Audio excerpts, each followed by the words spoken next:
श्री शिवाय नमस्तुभ्यम, श्री शिवाय नमस्तुभ्यम।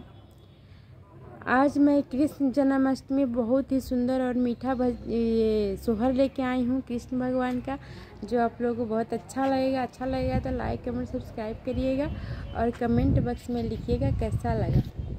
धन्यवाद। कृष्णा के गोरा में गोराई शोभे हाथवा में बेरा शोभे हो, ए कृष्णा दूरी खेलना जानी जई हा खोजना तोई के जई है हो, ए कृष्णा दूरी खेलना जानी जई हा खोजना तोई के जई है हो। हमारो जे गोड़ा में गोड़ाई शोभे हाथवा में बेरा शोभे हो, ए अम्मा दूरी खेलना हम जाइब खोजना हमके तू जइबू हो, ए अम्मा दूरी खेलना हम जाइब खोजना हमके तू जइबू हो।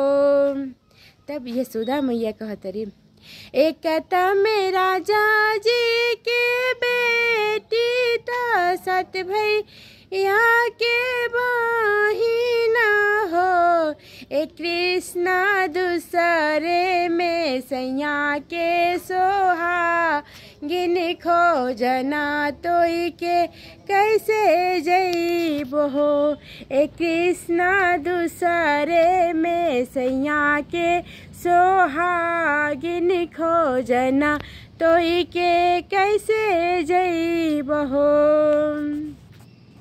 आधे राती बीताले पहरा राती अब रोती सरा राती हो, ए ललना दूधवानी छती या झुरैले कन्हैया हमरो के ले गईले हो, ए ललना दूधवानी छती या झुरैले कन्हैया हमरो के ले गईले हो।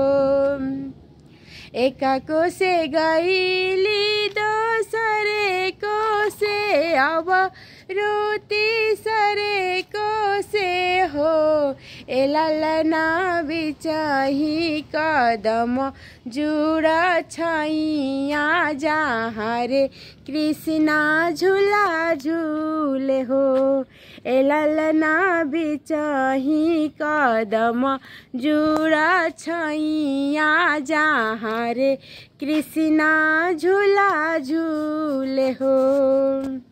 एक में राजा जी के बेटी तो सत भैया के बहिना हो, ए अम्मा दूसरे में सैया के सोहागिन खो जना हमके कैसे अइलू हो, ए अम्मा दूसरे में सैया के सोहागिन खोजना हमके कैसे अइलू हो।